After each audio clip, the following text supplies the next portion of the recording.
Hi friend, আজকে আমি রান্না করব চিকেন রান্না করার জন্য আমি এখানে একটা কড়াই বসিয়ে দিয়েছি। কড়াইটা গরম হয়ে গেছে, এখন আমি তেল দিয়ে দিলাম। তেলটা গরম হয়ে গেছে, এখন এখানে আমি টুকরো করা আলুগুলো দিয়ে ভালো করে ভেজে নেব। একটু লবণ আর একটু হলুদ গুঁড়ো দিয়ে ভেজে নেব।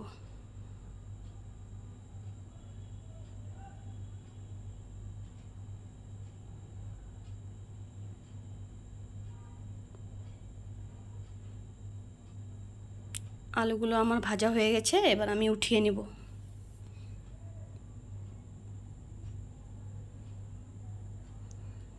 ওই তেলে আমি দিয়ে দেব কেটে রাখা পেঁয়াজগুলো আমি ভালো করে ভেজে নেব। পেঁয়াজ আমার ভাজা হয়ে গেছে, দেখুন। এখন আমি ওখানে মশলাগুলো দিয়ে দিলাম। এখানে আমি আদা বাটা, রসুন বাটা, জিরা বাটা আর কয়েকটা কাঁচা লঙ্কা বাটা দিয়েছি। স্বাদ মতো লবণ দিয়ে দিলাম। 1 চামচ হলুদের গুঁড়ো দিলাম, দিয়ে ভালো করে মশলাটাকে আমি কষিয়ে নেব। মশলা আমার কষানো প্রায় হয়ে গেছে, এখানে আমি দিয়ে দিলাম 1 চামচ লাল লঙ্কার গুঁড়ো।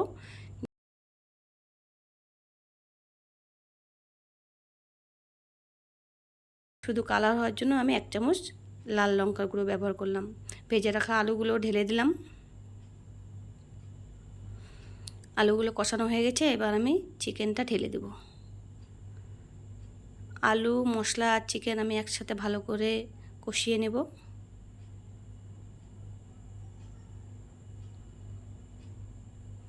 পাঁচ 10 মিনিটের মতো কষিয়ে নিলেই হবে। দেখেন আমার মশলাগুলো কষানো হয়ে গেছে, মশলা থেকে তেল ছাড়া শুরু করে দিচ্ছে। এখন আমি এখানে দিয়ে দেব একটুখানি জল।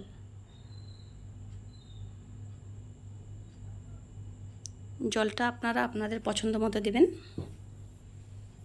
দেখুন ঝোলটা ফুটে গেছে, এখন আমি দিলাম গরম মশলা।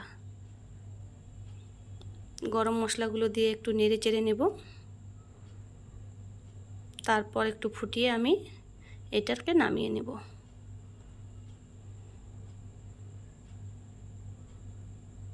দেখুন ফুটে গেছে,